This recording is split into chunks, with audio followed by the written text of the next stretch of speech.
Hello and welcome to Rajya Sabha Television. You're watching a brand new edition of India's World. I'm Frank Razan Pereira. India and Vietnam on Wednesday held delegation-level talks at Hyderabad House in Delhi. While the Indian delegation was led by Vice President Venkaiah Naidu, his Vietnamese counterpart Dang Ngoc headed the Vietnam team.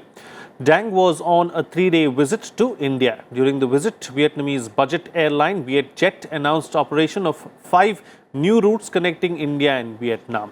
Starting 14th of May 2020, the New Delhi-Da Nang route will commence operations with a frequency of 5 flights per week.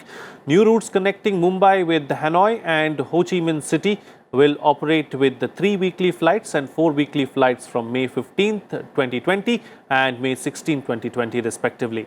Currently, the airline operates flights from and to New Delhi, Ho Chi Minh City and Hanoi at a frequency of 4 flights per week and 3 flights per week respectively. Vietnam is also seeking to boost its farm produce exports to India to alleviate the impact of coronavirus on the Southeast Asian countries' trade, with China its largest trading partner. On this edition of India's World, we will analyze the status of ties between India and Vietnam. Joining me on the program today are K. Siddhartha, expert, Indian Ocean region; Alok Bansal, Director, India Foundation; and Shashank, former Foreign Secretary. Thank you to all my guests for joining me on this edition of India's World. Master, let me begin the program with you. What do you believe are the key highlights and key takeaways of the Vietnamese Vice President's visit to India? So bilaterally, India and Vietnam have old civilizational links, cultural ties, and through the, if you remember the Vietnam War, India was the non-communist country, perhaps the only non-communist country, strongly supporting Vietnam, and even in the Vietnam-Kampuchea bilateral direction, India was on the side of Vietnam. So there are these historical ties. Then in the Indo-Pacific region, India treats Vietnam as one of the key countries for developing its Indo-Pacific perspective. If you also see that in the South China Sea, there are some areas where there is a dispute between Vietnam and China. And India has always said that, look, it will not like to stop its commercial activities in that region. And therefore, India has been pursuing its policies on that basis. We have great respect for the Vietnamese. In many ways, they were down very much under the fighting a war, 30-40-year-old war. And India found that they were able to come up very strongly, whether in agricultural cultivation, whether it is in the case of industrialization. Even now, when we were thinking that with China and US trade dispute is going on, so India should benefit, but actually it is Vietnam which has benefited, because it is really a very dynamic country, and it was an enemy of the United States, but now this is one of the best friends that the US has in the Southeast Asian region. Okay, all right. That having been said, Alok Bansal, what is the status of the ties between India and Vietnam? See, as we say that we have had historical relations, there is no doubt that Indian leaders visited Vietnam during Ho Chi Minh's time, and even Pandit Nehru and Rajendra Prasad went, and we were the first, amongst the first countries in the world to recognize the Heng Samrin government in Kampuchea, which Vietnam had actually brought in. But in the recent past, if we look at it, actually our relations really improved as China-Vietnam ties deteriorated. And we need to accept it that after Sino-Vietnamese conflict and Vietnam's direct involvement into Kampuchean crisis, our relationship have grown by leaps and frogs. Because, and the linchpin of this relationship has been defense relationship and security relationship. Because both India and Vietnam had a large inventory of former Soviet equipment and vessels and platforms. And Vietnam, after the disintegration of Soviet Union, needed an alternative venue for supplies. And since India had large number of these platforms and weapon systems, we had huge reserves of spares, etc., which we started and collaborating. Also, we started exploring in Vietnam's offshore, etc. Now, then we went on to set up a strategic partnership. And now, in this particular visit, what we have seen is that the relationship has strengthened, because if you have direct flights, if people can commute from one country to another, you find that the relationships actually leapfrog. Because just a few, I had gone just 2 years back, I was in Hanoi, and we had no direct flight at that point of time, and we had to go to Bangkok or go to some other place and change. And thereafter we have had this, that we now had direct flights from Hanoi and Ho Chi Minh City, and now they are starting in May to Da Nang. Now Da Nang is very, very critical, because Da Nang is close to the place which was cradle of Hindu civilization in Vietnam. If you actually go to those areas where the charm temples are there, we are doing a wonderful job trying to restore many of these charm temples, and Archaeological Survey of India is doing a wonderful job. So Da Nang is also a tourist spot because of these archaeological findings, plus those bridges, etc., which are beaches and all. So I think that connection is also very, very important, because for very long the charm community has been looking for strengthening their cultural moorings and their identity. So I think that in all these aspects it's a fairly good thing. We have a robust trade relationship. India is the 8th largest trading partner for Vietnam, and as far as India is Vietnam is concerned, is the 4th largest trading partner within ASEAN, but the 2nd largest export destination for India after Singapore. So that's a very significant thing, and I think the scope for growth is enormous. Ganga Mekong cooperation, we are looking at Act East, we are moving into, I think as the road links through Myanmar to Thailand improve, and I think we have better connectivity, we will see that scope for trade further will get enhanced, and we will see already large number of Indian companies have started investing in Vietnam, and I think we are seeing it's a relationship which is actually a win-win relationship, because it's not only a government-backed relationship. Vietnam also has a very sympathetic chord amongst the general public, because even during the Vietnam War, it was not only the government which was supporting Vietnam, as Ambassador Shashank said, it was probably the only non-communist government that was supporting North Vietnam, but the public support in Calcutta, Amar Nam, Tomar Nam, Vietnam, those were the cries in those days. So we had a huge groundswell of support for Vietnam, and I think that helps us to build up this relationship, because I think you won't find anybody on the street who is opposed to good relations with Vietnam. And as Vietnam-China tensions increase, I think in Cottillion diplomacy, you can say that Vietnam ought to be your good friend. All right. Okay, Siddharth, let's look at it from a maritime perspective. You looked at it from a defense, strategic, historic and cultural perspective. The previous two speakers spoke about that. Let's look at the relationship from a maritime perspective and how important it is for us, both Vietnam and India, to collaborate with each other. It is the only conduit for India in the whole of Indo-Pacific region. Now you just imagine that is Vietnam is close to South China Sea. South China Sea is significant from the Chinese perspective, because Chinese want to push the Americans out in that place. Chinese want to have a control over the Parsley and the Spratly Islands in that region. Chinese want to have a complete control over this region. Vietnam's perspective is Vietnam wants a buffer and a strategic space for itself in that region. That's the first part. The second part is Vietnam is of course not very close, but is still pretty close to that of Malacca Strait, and that is the region that goes on to control almost 30% of the world's maritime trade in that region. Anyone having a control over it will be able to control the whole of the Malacca Strait in that region. The third part is that the entire region goes on to be geologically significant, because this is going to be one of these greatest reservoirs of oil that we going to have in the whole of the world. Now, with Vietnam having two strategic islands with itself, which China of course has claimed it itself in Parsley and both Spratly Islands, then it goes on to be significant from the perspective of India, that this is a region that doesn't go on to see a bedlam of sorts as far as any maritime laws are going to be concerned, because China is going to be having a complete dominance over it. There is a fourth part as well. Now that is going to be associated with India's only only way that it can go to control the whole of this region is going to be, whole of Indo-Pacific region is going to be through Vietnam, largely because of the cultural, social ties that are associated with it. And it can go on to be one of these footprints of India in the whole of the Indo-Pacific region. The fifth part is going to be concerning the cultural geography of that region that will go on to make it, because that is going to be associated with this maritime trade. Vietnam has a very cheap labor force which allows it to construct and make and manufacture a lot of things. Now that goes on to mean that if a Toyota goes on to find it difficult to manufacture a lot of things in its own country, it will go on to choose Vietnam as one of its locations.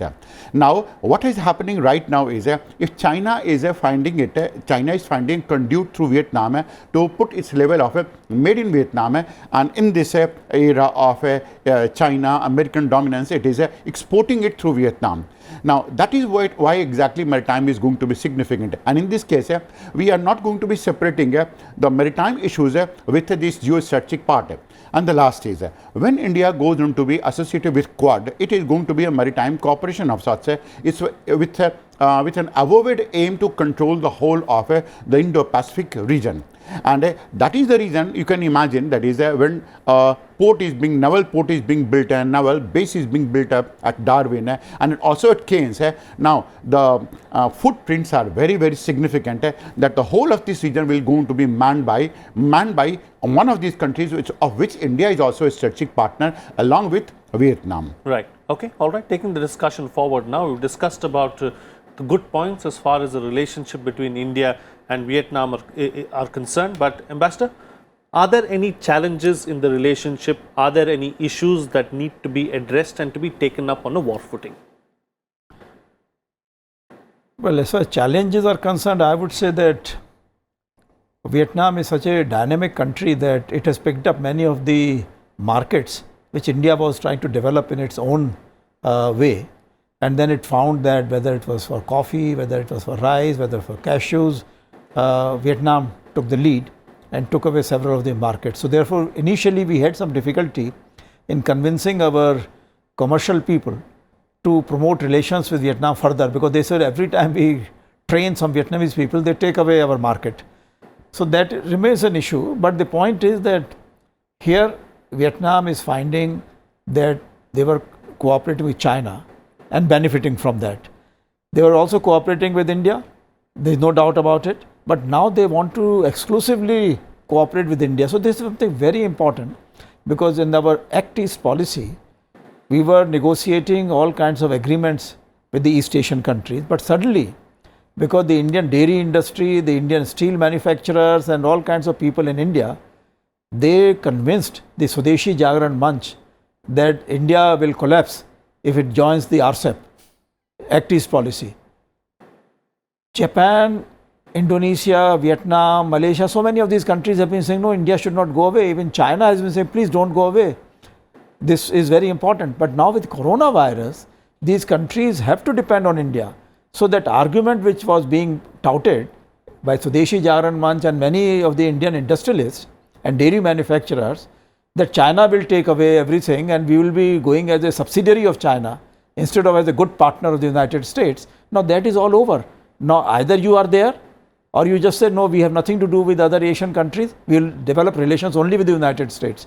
So that is a very major issue which we have to sort out, and I think Vietnamese Vice President's visit was very timely, because what others have been talking about, Japan, etc., now Vietnam has really put it straight on the table that now after coronavirus in China, they want to have excellent relations with India. So this is the time when our Prime Minister and other leaders, thinkers in India have to take a quick decision. Do we want to re-engage with in our Act East policy or not? Absolutely. All right. Taking this particular aspect forward, Alok Bansal, it was the visiting dignitary who also spoke about boosting Vietnam's farm produce exports to India at a time of coronavirus. Do you believe that this is an opportunity for both Vietnam and India going forward? See, there are a lot of opportunities, but I tend to agree with Ambassador Shashank, and I had put my neck out and said very categorically that RCEP was an opportunity that India should not have lost. Unfortunately, we did not join it.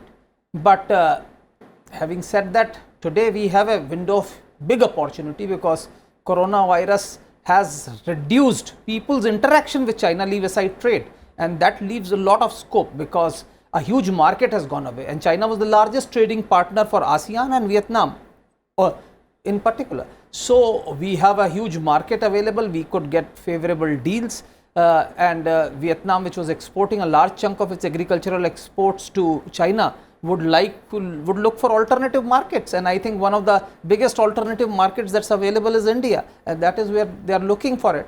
And as I said, we need to have, I think, I don't know, it's possible, but we need to aggressively woo the Southeast Asian countries and explore, increase our bilateral trade with those countries, have better relations. Of course, with Vietnam, other than trade, I think we have no problems at all. We have had a huge congruence of interest, both strategically and diplomatically, culturally, all congruences are there, and I think once you go to Vietnam, you see it for yourself that there is a huge amount of goodwill for India there, and similar is the case here. So I think with this coronavirus, we have an opportunity, and I think which Indian industry, which Indian traders must seize it with both their hands, because a large trading partner of all ASEAN countries has actually, to some extent, for a time period, has actually vanished from the scene. I wouldn't say vanished, but had actually its interaction with them has reduced, and there is no certainty as to when this virus or when this epidemic will come under control, because it has already crossed the earlier such scares that had come, SARS, etc. The casualties figures have gone up, and there are, of course, China being a closed society, there are apprehensions that what is being projected is not true, and this crisis is far more serious. And that's actually creating a situation where nobody wants to go to China, the trade is actually reducing. So that opens a lot of avenues and vistas for Indian industrialists, Indian traders. We can also export that, because large number of goods from China were also going to Vietnam, because Vietnam is actually a fast growing industrial country. So whatever was going, we could also do that. And Vietnam is a very, very significant country as far as ASEAN is concerned. It's the third largest in terms of population, militarily a very, very strong and powerful nation. And I think our relations with them have always been very, very important. I think the key line and the bottom line being the industry needs to do something. Let's hope that they do and take things forward. It's only that much that governments can do, really. But taking the discussion forward now, K. Siddharth, how do we take this relationship up a notch? How do we move it up to the next level? What are the key focus areas that we need to focus on going forward? I'll go on to add something to whatever that discussion has been. Vietnam will always go on to like to balance China, and this is one of the reasons that it has not been very, very vocal with respect to Quad and be with India. There is a second aspect as well. The manifestations of it had been that is Vietnam has not shown too much amount of interest in S-400 as well missiles. That is one of them. With respect to the military cooperation, it has grown a bit of a cold shoulder of late in this case. Now that goes on to mean that it's a strategic partner, agree, but then at the same time, there are limits to which India can go on to push it. Now, having said that, it is significant in the light of whatever that has happened in China, there are many possibilities that go on to be throwing up. One of these first is that is with the opening of the airspace between both of these two countries and a direct flight, tourism is going to be one of these most important factors. Second is Vietnamese population is going to be very, very different from that of India in terms of work culture and other things. And despite the fact that we may like to produce a good number of things ourselves, we can go on to outsource some of those things to Vietnam, and they can be associated with medicine, they can be associated with pharmaceutical. You won't believe it, but then other than some of these areas of POK and Hunza Valley, Vietnam has at least 3 locations where the entire region has not seen even a single doctor throughout its entire civilization. That means people don't go on to fall sick in this region at all. This is another area of a cooperation that you are going to be thinking of in this case. Now, the third area of cooperation that we go on to look for is having as we going to be talking about a footprint in this region, whereby we can go to explore not only the resources of this region. Now there are going to be two river beds in that place. One of them is going to be the Red River in the northern Vietnamese portion, and the second is going to be Mekong. Now both of them have a similar condition like that of a good number of deltaic regions of India. India can go on to do a lot, at least in three aspects. First is in augmenting its rice production in that place. That is going to one. Second is these wetlands in Vietnam are going to be under some amount of a trouble. India has experimented a lot with respect to wetlands in the region, and India can go on to aid Vietnam, and this is a new ecological transcript that India can go on to, and a narrative that India can go on to float in the whole of the world. How is it that these two countries can go on to be closely working together for the purpose of the ecological benefits of that region? Now, the third part is, of course, when we are going to be talking about a good number of industries and picking up of it, then Vietnam will go on to require a good number of software base, and India is going to be very well equipped in this case as well. So, as I go on to see it, other than tourism, there are going to be ecological, industrial, agricultural and ecological aspects where both of these countries happen to gain a lot by cooperating with each other. Okay, all right. Time now to get closing comments from all my guests with the best way forward for the bilateral ties between India and Vietnam, starting first with the Ambassador. Well, I was in Vietnam, in North Vietnam, in 1972 and 1973. I completely agree with my other co-panelists that they are extremely dynamic people, very strong work culture, and at the same time, great amount of friendship for India. I recall still that one of the Indians who was posted there by one of our companies got married to Miss Vietnam. That of course provided for a few years. The young people are a bit unhappy that the most beautiful girl was picked up by an Indian. But anyway, what it also means that at the social level, the interaction can be very strong between the Vietnamese and the Indian youth. And so we must encourage that part, because they had that feeling that they were isolated for a long time, and then Chinese tried to somehow improve their relations with Vietnam in a way to keep them under their subservience role. So I think now we want Vietnam to be one of the key partners of India in the Indo-Pacific region, and when we are trying to develop our infrastructure connections to through Myanmar and through Thailand, I think we should build those ties up to Hanoi also. I think we had taken some car rallies once, and that was the idea that we would now go right up to that point. But later on, I think somehow people have lost interest. So we need to once again show that interest, show that we are committed to our East Asian friends and brothers. Absolutely. I think the better connectivity now is going to give that particular idea and impetus, and we hope that better cultural ties will prevail going forward as well. Alok Pansa? As I said, connectivity is the key, and I think we have a fairly good maritime connectivity, but what we need is overland connectivity, and that is what is critical, because that will not only trigger development in India's northeast, but that will give scope for setting up new industrial hubs in northeast of India. And I think already our connection all the way up to Bangkok is more or less ready, barring a few road bridges which in Myanmar are still stuck up because of contractual problems. But we need to take it further from Bangkok onwards to other Southeast Asian countries. I think primarily we'll have to head for Ho Chi Minh City, which is the commercial hub of Vietnam, and that is where we go. As far as defense is concerned, our naval ships have been visiting Vietnam. In fact, we have been one of the few countries where the warship was allowed to go up to the Cam Ranh Bay, which was generally close to other countries which had not been, so it was a very important fact. And I think we need to have far more bilateral interaction. Vietnamese ships participated in last International Fleet Review in Visakhapatnam. So I think we need to have far more bilateral exercises, bilateral exchanges, exchanges of defense, because military ties have been the key as far as India-Vietnam collaboration is concerned, and that I think we need to take it to a next level. Language has been a problem. I think once we go to Vietnam, we find that one of the key demands is for English teachers, and I think that MEA has been doing something. I think that is where, because linguistic barrier is a big barrier, but fortunately you will find that most Vietnamese now understand a little bit of English, more or less. So that is where I think we need to develop, I think, cultural ties, India's soft power. We have set up a Vivekanand Cultural Center. I think Indian dances, Indian spirituality is actually having a thing. A lot of yoga centers have been set up in Vietnam. I think another facet which needs to be actively promoted is Hindi film industry in Vietnam, which I think needs to go, which probably exposes them very well to Indian culture. And that I think we need to take it forward and bring them closer. I think these are two countries which are natural allies. The only problem, since you'd asked once about the problem, is please understand that Vietnam's political system is still authoritarian, I would say, or quasi-authoritarian, because it's still a single party state. And some stage, some time, there is likely to be some turbulence when they graduate to multi-party democracy or parliamentary democracy or whatever form of democracy they do.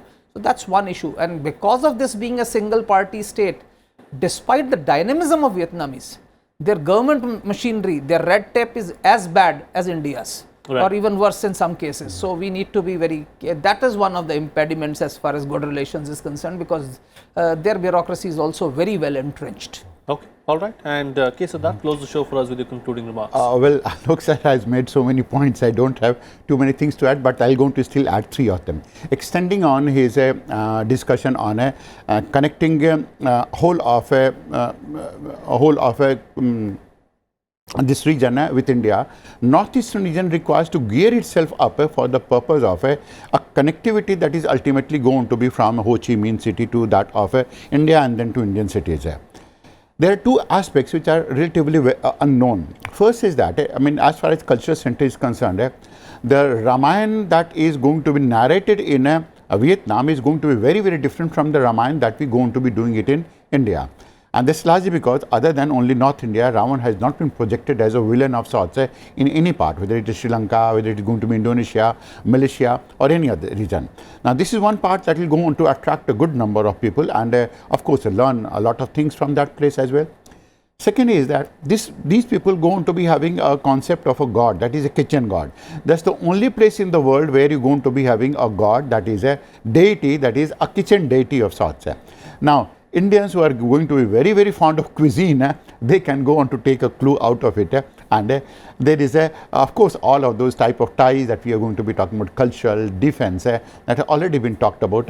And these are 2 aspects that will go on to make it close. India will go on to unleash its soft power potential in Vietnam.